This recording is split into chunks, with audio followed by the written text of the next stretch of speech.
Në prag të festave të Krishtlindjes dhe Vitit të Ri, organizata dhe institucione humanitare kanë shtuar ndihmën për familjet e varfra dhe të moshuarit, kategori që po përballen gjithnjë e më shumë me vështirësi ekonomike. Në Pogradec ndihmat janë përqendruar kryesisht te familjet pa të ardhura dhe mosha e tretë e vetmuar. Pastori Mentor Rama, përfaqësues i Krishtit për kombet, thotë se ky vit ka një domethënie të veçantë për organizatën e cila prej 25 vitesh është pranë shtresave në nevojë. Sipas tij, të dhënat e viteve të fundit tregojnë një rritje të ndjeshme të varfërisë, veçanërisht tek të moshuarit, të cilët po përballen me nevoja të shtuara.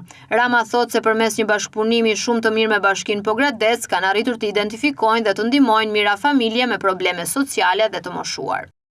Për ne është një vit shumë i veçantë, sepse CFN-ja këtë punë që bën në teren vazhdimisht dhe jo vetëm në periudhat e fundvitit, po kryesisht po, tashmë e bëjmë për 25 vjetresh. Kështu që ne edhe pak ditë mbyllim këtë vit jubilar të 25 vitorit ton.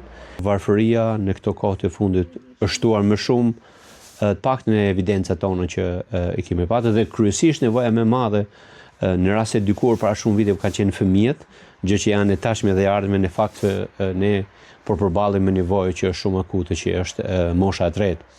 Dhe ne jemi duke folur ndoshta në këtë prag festash vetëm për pakot tona të Krishtlindjes, por në fakt CFN-ja nuk e mbulon vetëm këtë pjesë. CFN-ja ka një partneritet të shkëlqyer edhe me vetë qeverisjen vendore, me Bashkinë Pogradec, dhe kështu që kontributi ynë ka qenë në situata të ndryshme në këto 25 vite vazhdimisht shumë ngushtë i lidhur me Bashkinë Pogradec, qofshin edhe të shkollat, të qerdhet, të kopshtet, qofshin me medikamente nga më të ndryshme për moshën e tretë, mjetet e ndryshme dhe pajisjet e ndryshme higjienike apo banka shkollore.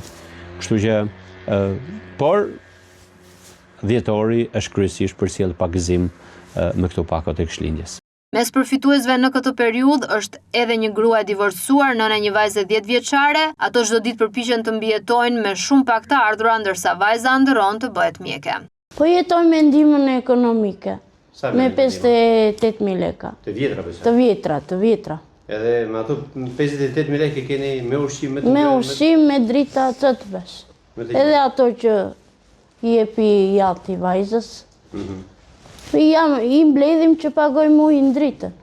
Më shumë vështirë. Dua të punoj, po jam lidhur me vajzën se deri tani e kam me dhita. Ndihmat humanitare në prag të Krishtlindjes sjellin jo vetëm ushqime dhe paketa festive, por edhe gëzim për dhjetra familje që përballen çdo ditë me varfërinë dhe pasigurinë ekonomike, e duket se atë që duhet ta bëjë shteti e bëjnë organizatat humanitare dhe të huajt.